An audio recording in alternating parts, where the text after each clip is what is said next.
Alhamdulillah, Ibu Bapak yang dirahmati Allah, pemirsa, Assalamualaikum warahmatullahi wabarakatuh. Kita baca Quran dulu, surahnya, ya, surah Hud, surah ke-11, ayat terakhir, ayat 123. Ayat ini saya senang banget, dan insya Allah ayat ini termasuk yang memelihara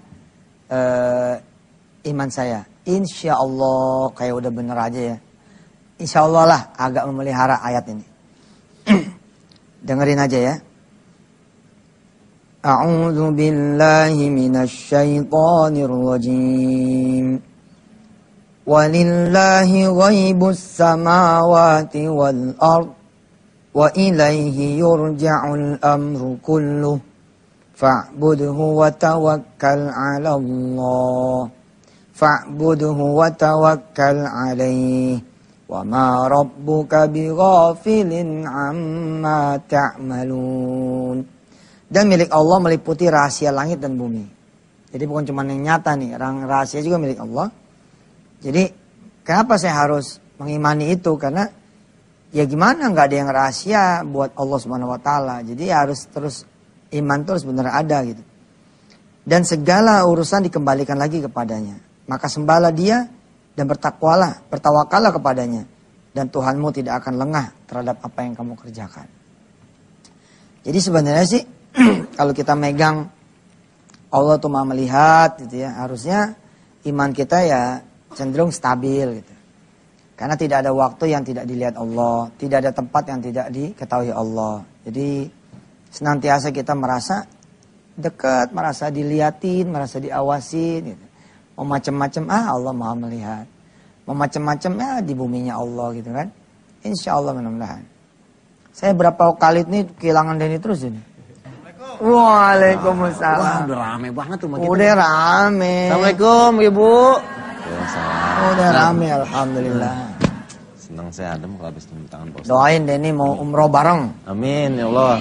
Sama mertuanya, sama istrinya, sama anaknya insya Allah ikut. Iya, sama mama papa. Wis, mama papa, insya Allah. Amin. Ustaz, siap. Keimanan tuh kayak dolar Pak Ustaz ya. Apa tuh? Turun naik. Oh, yazid wa yanqus, naik dan turun. Naik, benar tuh Pak Ustaz ya? Enggak benar. Enggak benar Pak Ustaz. Iya, karena itu masih perlu diteliti. Kalimat itu ya masih perlu diteliti secara kesohihannya. Yazid wa yanqus. Allah menghendaki kan sebenarnya bukan yazid wa yanqus, tapi Allah menghendaki kita stabil. Ini pas, tema kita malam ini termometer keimanan Pak Ustaz. Kita juga punya tamu, ada 2 orang. Yang pertama ini seorang motivator muda, dia pernah sukses Pak Ustaz. Pernah bisnis, sukses, agak kendor, jatuh. Tapi ada titik baliknya di saat melihat orang tuanya menangis. Masya Allah. Yang kedua juga kita punya seorang anak Papua, anak seorang pemuka agama non-muslim, tapi anaknya ustadz. Oh iya. Karena yang pertama dari Papua ya? Dari Papua jauh. Cendrawasih. Naik ojek dia berangkat dari Papua. Kita undang yang pertama dulu Pak Ustaz. Siap. Ini dia Mas Asep Wahidin. Kini ku tahu rasanya.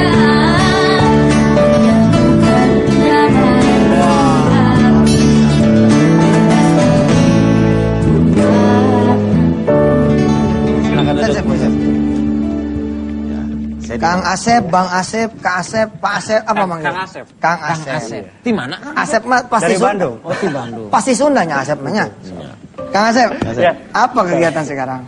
Alhamdulillah sekarang sedang kita fokus training. Terutama ini membedah buku berjudul Insan Muda Sukses Paripurna. Nah, kita bahas ini dulu di judulnya nih Pak Ustaz. Insan Muda Sukses Paripurna tuh maksudnya gimana? Oh iya.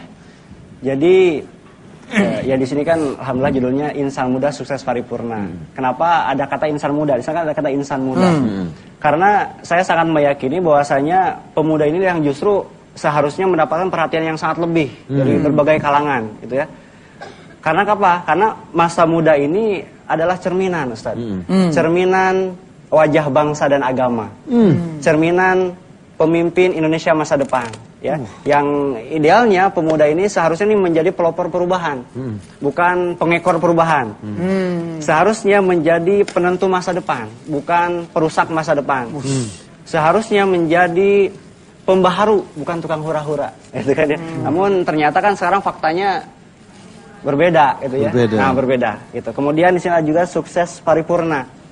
Sukses paripurna di sini adalah jadi impian saya, impian terbesar saya dan mungkin juga impian kita semua insya Allah. Maksudnya adanya satu keseimbangan antara dunia dan akhirat. Gitu ya. Kalau saya dengan kawan-kawan mengatakan bahasanya dunia bahagia, akhirat surga. Nah gitu. Nah, kenapa sih ya ada satu keseimbangan gitu ya. Nah, ya itulah sukses paripurna. Gitu. Itu dia. Asep juga pernah bisnis ya. Di awal bisnis 3 bulan pertama sukses. Yang tadi saya ceritain Ustaz. Ntar kita akan dengar langsung kisahnya dari Asep. Siap. Setelah teman-teman tetap di chatting dengan ya. Allahu Akbar, Allahu Akbar, Alhamdulillah. Kang Asep, kita pengen ngobrol nih tentang ini pengalamannya Kang Asep. Waktu sempat awal bisnis, 3 bulan pertama, naik. Terus katanya sempat kendor, keimanannya jatuh, bangkit lagi gimana? Iya, dulu saya sempat di Batam, jadi kebetulan di Batam itu lingkungan saya itu rumah-rumahnya itu bentuknya dormitory gitu ya, dan kebanyakan perantau. Nah, saya dari perantau itu saya mengambil satu peluang yang sangat besar dari bisnis server pulsa. Awal sekali bisnis server pulsa, jadi penyedia untuk counter-counter. Kemudian penyedia kalau misalnya siapapun yang mau jualan pulsa gitu ya. Nah itu kan sangat simpel. Saya kira ini bisnis yang sangat simpel yang insya Allah kita bisa jalankan. Akhirnya saya habis itu karena saya komitmen besar. Akhirnya saya setiap malam itu menyebarkan brosur ke rumah-rumah, kan bentuknya seperti rumah susun ya Bu ya. Kalau dormitory seperti rumah susun. Saya masuk-masukkan setiap malam ke pintu-pintunya. Dan ternyata alhamdulillah Mas Eni, ketika itu sekitar 3-4 bulan omsetnya meledak ya, hampir 100 juta pada saat itu. Alhamdulillah. Nah, karena saya merasa sudah ada penghasilan dari bisnis, akhirnya saya memutuskan untuk keluar. Keluar kerja. Kemudian saya kembali ke Bandung. Nah setelah di Bandung ada yaitulah mungkin ya ujian. Saya mungkin karena terlena juga karena penghasilan tersebut, ya mungkin Allah memberikan peringatan nih kepada saya. Ya, jadi sempat pada saat itu mungkin saya terlena. Kebetulan saya hobi main badminton ya Bu. Ibaratnya kalau misalnya ketika mendapatkan bola yang mudah atau bola kita jangan dulu bangga. Kenapa? Bisa jadi bolanya nyangkut atau misalkan ketika masuk kemudian lawan mengembalikan yang justru dapat mematikan diri kita. Nah, itu juga dengan manusia. Ketika kita mendapatkan rezeki yang melimpah jangan dulu bangga, itu bisa jadi itu menjauhkan diri dari Allah Subhanahu wa taala. Itu kan, tapi berbanggalah jikalau apapun yang terjadi kepada kita itu justru dapat mendekatkan diri kita kepada Allah Subhanahu wa taala. Insyaallah. Itu. Benar. Nah, waktu itu katanya sempat melihat orang tua, jadi Asep ini pernah terpuruk banget, hutang banyak katanya ya. Hutang banyak, terus orang tuanya menangis ingin membantu Asep melunasi hutang-hutangnya, tapi Asep tidak bersedia dan akhirnya melihat kondisi orang tua yang seperti itu, baru Asep bangkit lagi ya. Betul. Itu gimana? Iya, jadi ketika itu kan saya down. Nah, ya saya kan bisnis itu sebenarnya cita-citanya ingin membahagiakan orang tua, membanggakan orang tua. Malah jadi sebaliknya. Gitu. Nah, tapi saya tetap pada saat itu saya tidak mau hal ini diketahui oleh orang tua. Gitu kan. Akhirnya ketika saya pulang ke rumah pun saya memperlihatkan muka yang biasa-biasa saja. Kemudian ya setelah beberapa lama kemudian saya pun sangat nggak tahan. Akhirnya ya saya ceritakan, maaf Pak, jadi kondisinya seperti ini. Ya alhamdulillah Allah memberikan ujian. Ketika itu ya bisnisnya bangkrut, bahkan sampai minus yang meninggalkan hutang di. Sekarang udah normal ya? Sekarang alhamdulillah. Gitu, Insyaallah. Ada juga yang lapor jemaah ke ibunya. Ibunya nangis juga. Bilang apa Bos? Sama sama gua. Kisahnya sama gitu. Punya utang kan. Oke. Mama anak sama punya utang di warung. Nah, sekarang kita akan undang bintang tamu kita yang kedua nih, Sep. Kisahnya juga seru. Langsung aja kita undang dari Papua. Ustaz Payage. Subhanallah. Bersyukurlah pada yang kuasa, cinta kita dunia.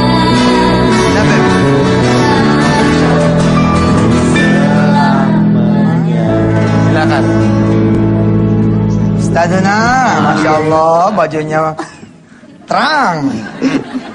Kayaknya hampir sama Ustaz. Mantep ini. Oh, bajunya kalau kata ibu-ibu sekarang kayak kue ini rainbow. Kayak bolu rainbow. Rainbow cake. Iya. Rainbow cake. Rainbow cake. Beliau sama nyantrennya. Jadi saya pernah juga berkhidmat pernah main lah ke pesantren tempat beliau. Di mana, Bos? Oh, udah seru lah. Iya, ntar deh kita tanya-tanya di mana mainnya, terus hubungan kisahnya sama perjuangannya Kang Asep. Jangan kemana-mana, tetap di chatting dengan ya. Allahu Akbar, Allahu Akbar, Alhamdulillah. Ya Allah, aku sudah tidak tahan dengan hidup yang miskin ini, ya Allah. Berikanlah aku harta yang berlimpah, ya Allah. Mudah-mudahan, ya Allah, setelah rezeki bertambah, setelah harta berlimpah, aku akan menolong sesamanya, ya Allah.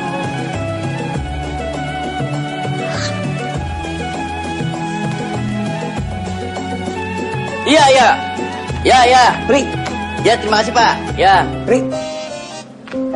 Wah, cakep udah deh. Bapak siapa ya? Haikal.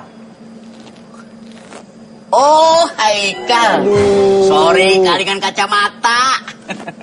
Udah mapan dah nih, alhamdulillah. Alhamdulillah, akhirnya doa gua terkabulkan. Alhamdulillah ya Allah. Gini Pri, musola kita lagi ada pembangunan. Kalian mau sedekah Pri?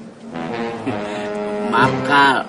Urusan ini ntar belakangan dah. Ya kan, gampang itu, ntar dah. Ente kan susah ditemuin ya Pri. Gua buru-buru nih, lagi ada meeting kantor. Ente nggak sholat zuhur dulu, udah jam 1. Baru jam 1, Kal. Zuhur kan sampai setengah 3 waktunya. Ya kan? Jadi, Mas Yang. Assalamualaikum Pri. Assalamualaikum, Kal. Waalaikumsalam. Kal. Sapri. Iya, Ya Allah, apa kabar? Ngapain di sini Pri? gua miskin lagi, Kal. Miskin gimana Pri? Ya dulu kan gua dikasih lumayan hidup gua. Harta gua kecukupan, kerja gua enak. Terus? Sekarang begini lagi, Kal. Mungkin gua terlalu silau, terlalu sok kali, Kal. Oh, Sapri. Makanya Pri, kalau apa-apa kita nggak boleh sombong. Di atas langit masih ada langit Pri. Iya, Kal. Ya udah deh. Udah ajan tuh. Salat dah. Yuk. Gua malu sama Allah. Ya, malu kenapa? Pri, Allah orangnya nggak berkenan Pri. Iya, Kal. Nih. Enggak, dia maaf. Pemberi rezeki. Wah, udah dah. Emang tempatnya minta di situ Pri. Lu habis tobat, lu minta maaf sama Allah biar rezeki lu datang lagi. Bagus ada elu, Kal, temen gue yang bisa nasihatin gua. Lu siapa lagi Pri? Makanya kalau gua waktu minta sedekah, minta. Pas banget lagi waktunya dicoba. Udah. Ayo. Iya, Kal. Nah, sekarang kita akan lanjut ngobrol lagi, Pak Ustadz. Siap. Dengan Ustadz Payage. Dari Papua, Pak Ustadz kita pengen nanya nih. Papa, Mama kan dari pemuka agama non-Muslim. Iya. Manggilnya apa sama orang tua? Manggilnya? Bapak. Lemboy ini. Saya kan nggak tahu. Bapak, Mama panggilnya. Nah, itu gimana? Ustadz Payage akhirnya bisa menjadi seorang mu'alaf. Ustadz lagi. Perjuangan yang luar biasa pastikan. Iya, perjalanan saya ini sangat panjang sekali ya. Berapa meter? Saya nanya. Iya. Panjang ya? Maksudnya ceritanya ya. Oke. Ceritanya, tapi pada intinya tahun 93 saya memeluk agama Islam. Jadi nama saya dulu kan Elimus Payage. Namanya? Elimus Payage. Elimus Payage. Terus masuk Islam diganti sama Kiai Saiful Islam. Saiful Islam. Jadi Elimusnya dibuang, dipasang Saiful Islam, Payagenya tetap. Jadi Saiful Islam Al Payage. Al Payage. Jadi secara akal saya sendiri nggak mungkin lah bisa masuk Islam. Tapi alhamdulillah tahun 93 itu saya ketemu orang Jawa, kebetulan orang Madura. Jadi kebetulan anaknya juga sekolah dengan saya, terus kenalan. Saya main, terus saya ingin sekolah Pak Kiai, ingin sekolah ke Jawa. Waktu itu masih di Papua. Wah, ingin enak kalau sekolah di Jawa ini enak. Ingin sekali sekolah ke Jawa. Niat saya ini sampaikan sama orang Madura, namanya Pak Haji Baharuddin. Pak Haji. Pak Haji, saya ingin sekolah ke Jawa. Oh bisa nak, bisa. Cuman ada satu syarat. Syaratnya harus Islam. Wah, nggak bisa. Nggak mungkin. Nggak mungkin. Ini syarat yang sangat berat. Syarat itu masih Kristen. Ya, masih Kristen. Ya. Apakah ada syarat yang lain? Saya bilang. Oh tidak ada, cuman itu aja. Soalnya kalau kamu sekolah ke Jawa, di Jawa Timur mau tinggal di rumah siapa? Di rumah saya itu nggak ada orang Kristen, yang ada hanya orang Islam. Oke. Jadi agak masuk akal juga. Akhirnya saya pulang, ini jadi pikiran. Saya ini bisa sekolah ke Jawa kok cuman gara-gara agama kok saya nggak ke Jawa. Biar saya masuk Islam. Jadi secara spontan dalam hati saya tuh bilang saya mau masuk Islam. Waktu orang tua tahu gimana, Pak Ustadz? Iya, jadi prosesnya sudah sampai di Jawa, masuk Islamnya di Jawa, belajar Islam di pondok pesantren di Jawa Timur, terus baru ikut mimbar dai di sebuah stasiun ya, di stasiun yang Kiai tadi sampaikan, baru kan di situ hanya ditulis Payage ya. Payage. Jadi orang tua bilang ini kan marga kita katanya. Nah, ini kan marga kita. Karena memang dari awal saya nggak terus terang bahwa saya Islam. Ya. Jadi nggak bilang tuh ya? Nggak bilang sama orang tua ya? Nggak bilang. Nah, pas masuk TV orang tua tahu? Tahu, baru ya bahasa pertama kali beliau bilang, anak sudah keluar dari perjuangan Bapak. Tapi saya bilang, Bapak doakan saja. Insya Allah ini yang terbaik yang saya ambil. Mudah-mudahan pilihan saya ini bermanfaat untuk diri saya sendiri, keluarga, dan untuk lingkungan dan bangsa Indonesia. Wow. Kasih tausiah dong dikit. Iya dong. Kasih tausiah antum di depan aja. Ke jamaah. Oh ke gitu. Pemirsa iya. Sini. Ini. Oke, subhanallah. Bapak Ibu pemirsa, kita sama-sama dengarkan mudah-mudahan bermanfaat dari Ustadz Payage. Insya Allah siapin tisu ya. Takut seperti saya waktu dulu menangis. Subhanallah. Ya para hadirin wal hadirat, para pemirsa Antv dimanapun yang berada, yang insya Allah dimuliakan oleh Allah Subhanahu Wa Taala. Amin. Yang pertama bahwa hidup ini adalah pilihan dari Allah Subhanahu Wa Taala. Jadi bahasa Al-Quran adalah basyiron wa nadhiron. Jadi ini surga, ini neraka, ini baik, ini buruk. Jadi kita sendiri yang akan menentukan mana yang terbaik, yang enak untuk diri kita sendiri, yang untuk menyelamatkan diri kita, dunia sampai akhirat, itu yang akan menentukan adalah kita sendiri. Sehingga saya selalu mengatakan bahwa alhamdulillah wa syukurillah wa nikmatillah, sebenarnya kita bisa memeluk Islam ini merupakan nikmat yang luar biasa yang diberikan oleh Allah Subhanahu Wa Taala. Dipilih oleh Allah, disayangi oleh Allah, dicintai oleh Allah Subhanahu Wa Taala. Makanya bahasanya Allah itu jelas. Allah nggak manggil ya ayyuhal kafirun, wahai orang kafir. Allah juga nggak manggil ya ayyuhal munafikun, wahai orang munafik, wahai orang fasik. Tapi Allah manggil dengan panggilan yang luar biasa, ya ayyuhalladzina amanu, wahai orang-orang yang beriman kepadaku, wahai orang-orang yang percaya kepadaku, wahai orang-orang yang sudah mengucapkan syahadat kepadaku.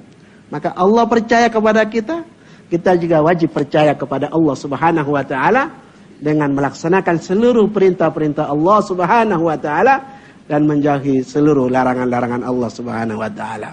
Mudah-mudahan apa yang saya sampaikan bermanfaat. Saya sangat tenang hati saya, bangga bergembira, saya bisa Islam, dan ini merupakan nikmat yang luar biasa, dan mudah-mudahan kita masuk surganya Allah Subhanahu wa Ta'ala. Amin ya Allah ya Rabbal Alamin. Ustaz, saya boleh tausiah sebentar? Boleh. Assalamualaikum warahmatullahi wabarakatuh. Luar biasa.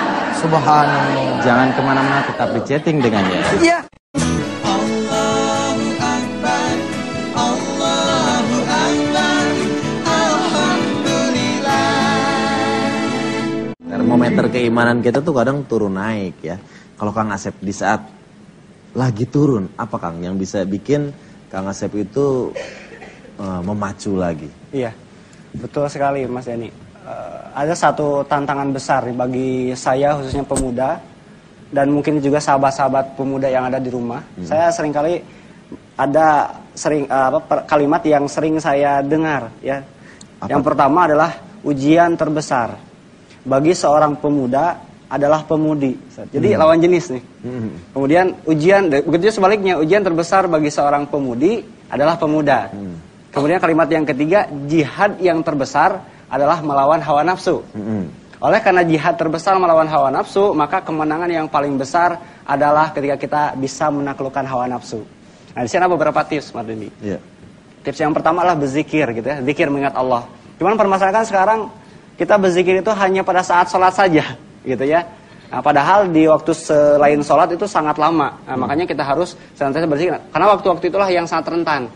Kita tergoda oleh setan gitu ya. Ya minimal sehari itu bisa 1000 istighfar setiap hari. Insya Allah ya akan membuat kita hati lebih tenang. Cara antum ya. Betul. Buat ngejaga sebetulnya. Oke. Kalau Payage gimana Ustaz Payage? Jaga iman tuh gimana? Ya, yang pertama harus menyambung silaturahim. Menyambung silaturahim. Walaupun kita beda agama, beda keyakinan, kita tetap menjaga silaturahim. Apalagi orang tua ya, orang tua harus kita menjaga silaturahim. Saya Pak Kiai mungkin berani mengatakan bahwa toleransi beragama di Indonesia itu adalah contohnya di Papua. Oh ya? Di Papua. Di Papua ini Gimana di sana? berbagai macam keyakinan, bermacam ini, tapi tetap toleransi Jadi beragama, toleransi persaudaraan. Jadi alhamdulillah sangat terjaga di sana. Tuh. Yang kedua, kita memahami bahwa mungkin masalah muamalah kita bisa bekerja sama. Jadi masalah kehidupan duniawi bisa kita kerjasama. Tapi kalau masalah agama jelas dalam konsep Islam, lakum dinukum waliyadin. Jadi agamamu ya agamamu, agamaku ya agamaku. Subhanallah. Dan saya punya tips buat anak-anak saya, juga buat santri. Barangkali ini berguna buat para pemirsa untuk menjaga dia punya iman. Nah, gimana tuh Pak? Adanya di surah Fussilat, surah ke-41. Berikut ini ayatnya. A'udzu billahi minasy syaithanir rajim. Wa yawma yuhsyaru a'da'ullahi ilan nari fahum yuza'un.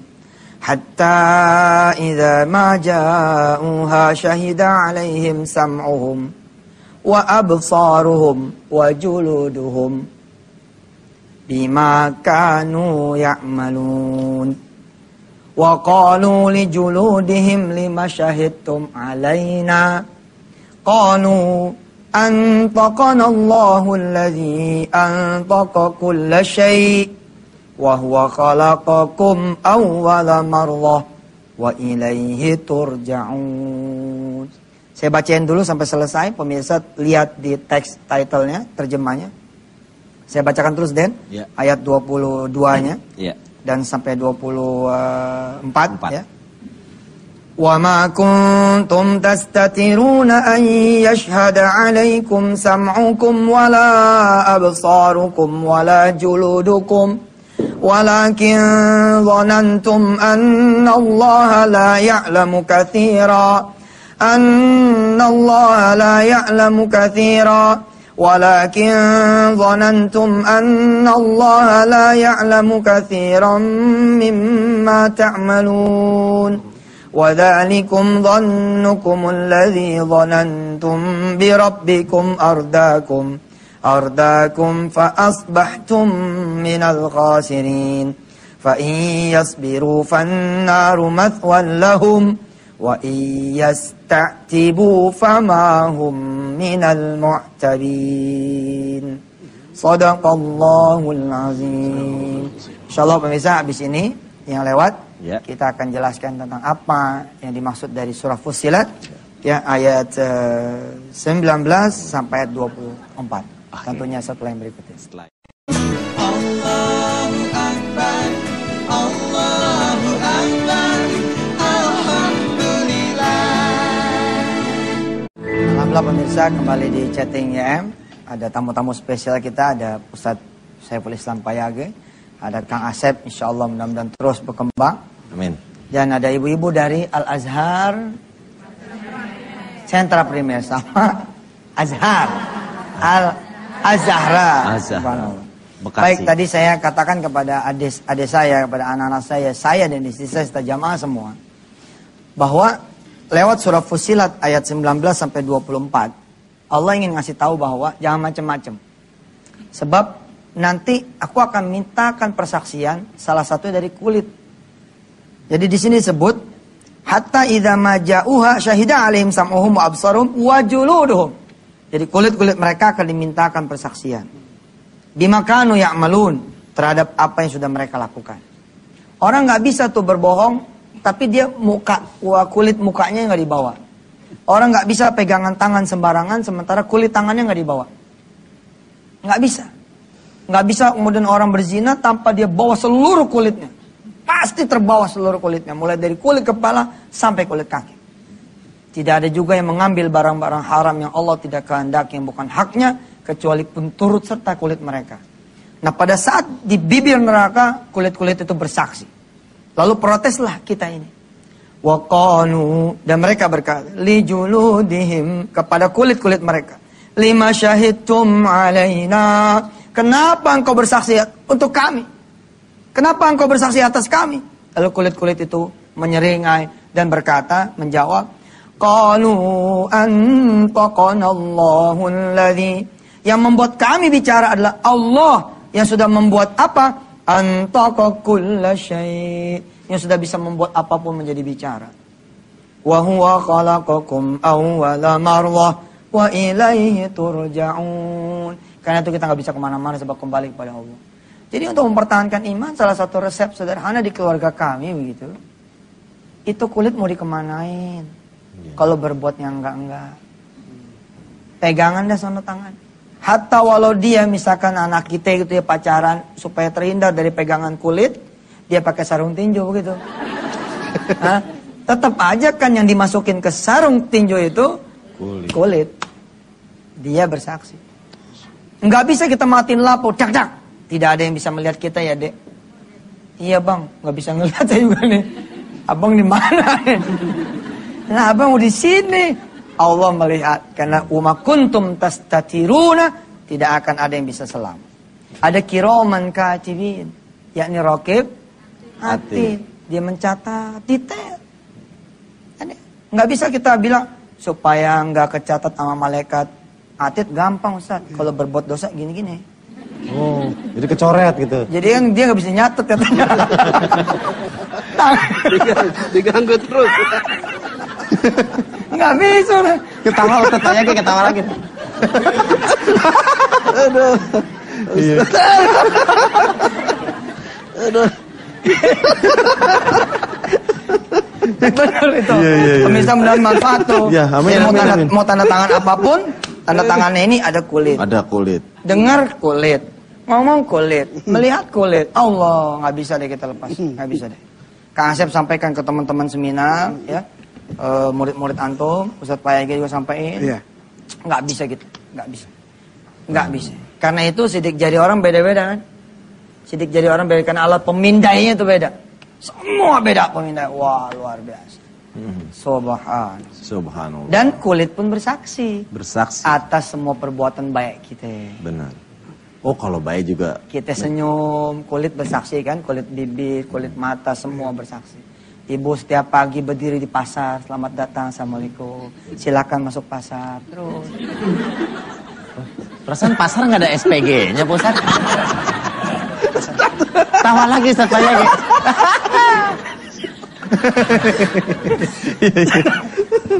Iya. Senang banget Ustaz. Saya senang Kiai ketemu ini, senang sekali. Senang sekali ya. Aduh. Hati-hati Pak Ustaz, jangan tawa lu, ntar baterainya copot. Enggak ada, ini ngomong ini. Ini nama ini ngomong ini. Iya. Subhanallah. Qulubul mu'minin. Hati orang beriman. Iya. Oke. Nah, Mungkin saya tambah sedikit. boleh, silakan. Saya pikir Pak Kiai, yang penting itu adalah pergaulan. Ada 3 konsep yang disampaikan oleh Nabi besar Muhammad Allahumma shalli wa sallim wa barik alaihi. Yang pertama, ittaqillaha haitsuma kuntah. Ini yang pertama. Jadi kita tadi Pak Kiai yang sampaikan bahwa kita punya perasaan bahwa setiap langkah kita ini ada wakil-wakil Allah, ada yang mengawasi, ada yang mencatat. Dan wakil-wakil Allah itu nggak bisa kita suap, nggak bisa kita main ngomong, nggak bisa. Itu dicatat dengan rapi dan nanti akan dibuka nanti. Ya. Oke, Kang Asep, ada yang mau ditambah lagi? Iya, ini menambahkan dari saya, kita harus senantiasa memiliki komunitas positif, komunitas orang-orang yang soleh, orang-orang yang visioner gitu ya.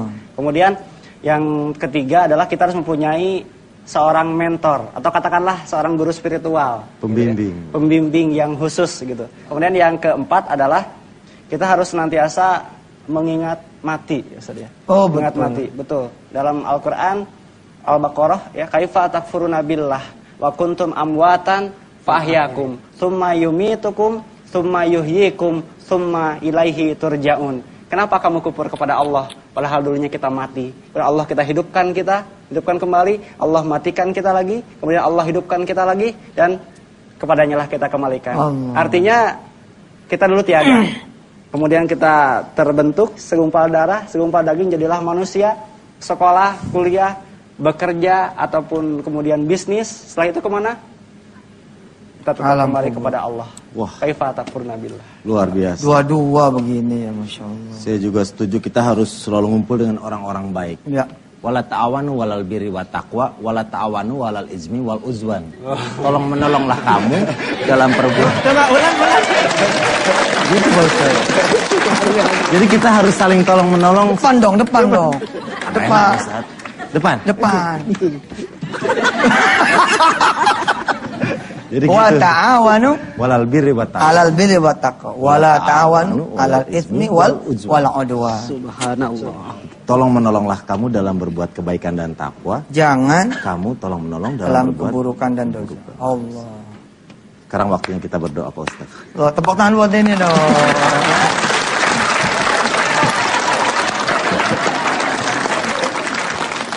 Pemirsa, mari kita gunakan kesempatan yang berharga ini.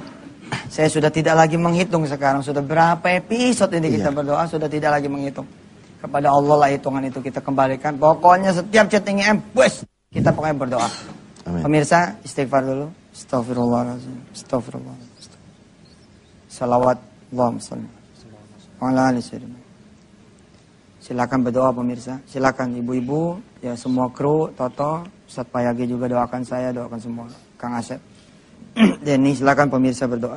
Ya Allah, Engkaulah satu-satunya Tuhan yang bisa mendengar semua doa manusia, ya Allah. Bahkan Engkau mengatakan semua hamba-hambamu, ciptaanmu, dari golongan manusia dan jin, meminta padamu dari umat yang terdahulu sampai akhir zaman nanti, berkumpul di satu lapangan. Dia meminta kepadamu dengan permintaan yang berbeda.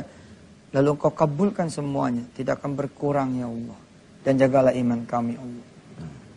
Jagalah juga Islam kami, hingga kami menghadap pun nanti dengan iman yang benar, Islam yang benar, dan amal soleh yang banyak.